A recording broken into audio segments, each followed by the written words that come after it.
Assalamualaikum warahmatullahi wabarakatuh. Waalaikumsalam warahmatullahi wabarakatuh. Di sini kami akan mempresentasikan hasil diskusi kami mengenai analisis desain pekerjaan dan jabatan. Kami yang beranggotakan saya sendiri Efran Ifrin Siregar, ada Afifah Satrianis, kemudian Buba Arista Tasarai, dan Irja Rahmayanti Aulia. Next. Apa itu desain pekerjaan?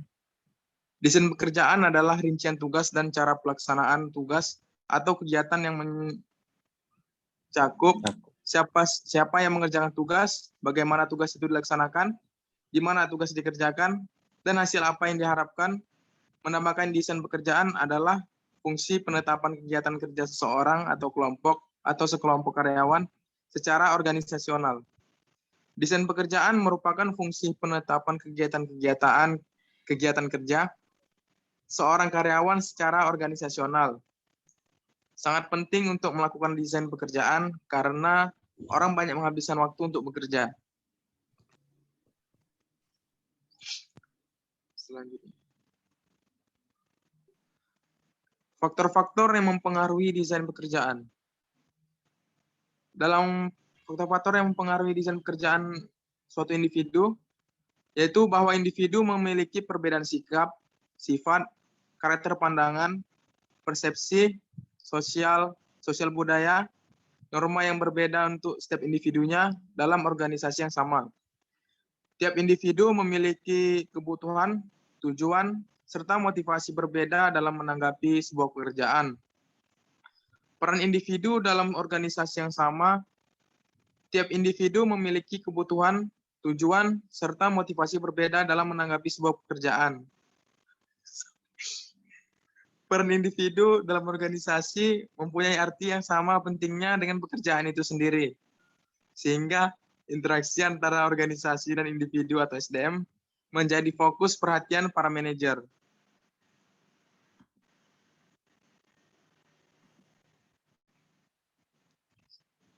Oke, selanjutnya teknologi yang digunakan. Di mana teknologi mempunyai dampak terhadap desain pekerjaan, jenis pekerjaan, alat yang digunakan, tata letak, dan teknik untuk menghasilkan output produk merupakan beberapa alasan penyebab kendala yang dapat menghambat kelancaran sebuah pekerjaan. Dan berikutnya ada biaya anggaran, di mana biaya anggaran merupakan variabel yang kursional di tiap organisasi yang beroperasi. Adapun yang digunakan manajemen harus berpijak dari sisi ekonomis organisasi. Oleh karena itu, sumber daya yang representatif harus direncanakan sebagai awal langkah keberhasilan organisasi.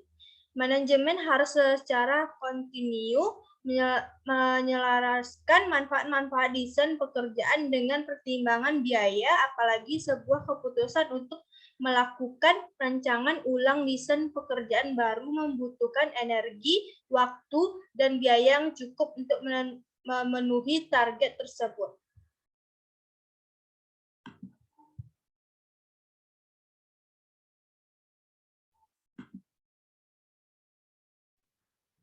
Struktur organisasi.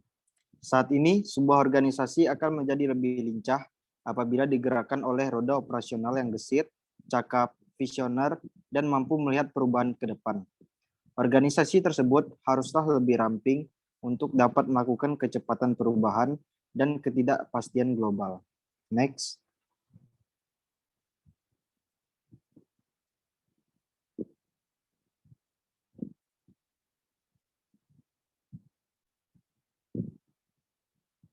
Next.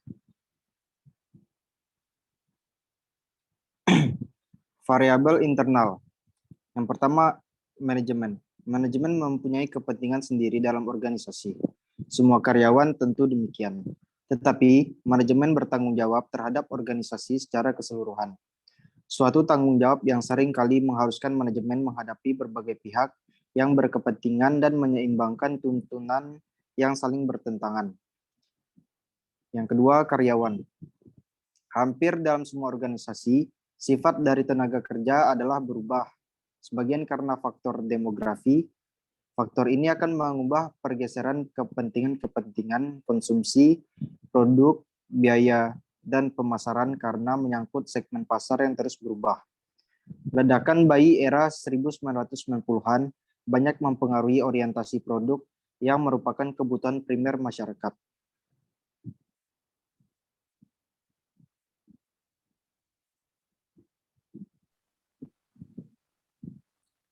Selanjutnya ada unsur-unsur desain pekerjaan. Unsur-unsur desain pekerjaan ini terbagi 3. Yang pertama, unsur organisasional, yaitu desain pekerjaan berkaitan dengan efisiensi kerja. Pekerjaan dirancang secara efisiensial untuk mendorong karyawan yang mampu mencapai output maksimal. Yang kedua, unsur lingkungan, yaitu dalam mendesain pekerjaan tidak terlepas dari unsur lingkungan. Kondisi lingkungan pasti akan berinteraksi apa yang mungkin dilakukan dan tidak mungkin dilakukan.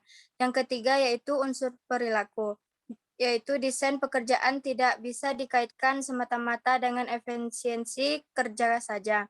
Meskipun disadari bahwa orientasi efisiensi, efektivitas, dan produktivitas sangat penting, namun mutu kehidupan seseorang harus diperhatikan sesuai dengan harkat martabat manusia. Selanjutnya, desain jabatan. Desain jabatan adalah rancangan mengenai tugas-tugas dan tanggung jawab suatu jabatan yang disesuaikan dengan kebutuhan organisasi dan karakteristik orang yang menjalankan jabatan tersebut. Jabatan perlu dirancang sedemikian rupa agar pemegang atau pelaksana jabatan menjadi produktif dan mendapatkan kepuasan kerja. Yang terakhir yaitu unsur-unsur desain pekerjaan.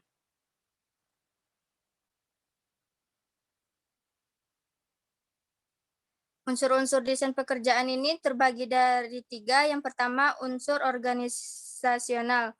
Unsur ini meliputi pendekatan mekanistik, alur kerja, kebiasaan kerja, dan ergonomika.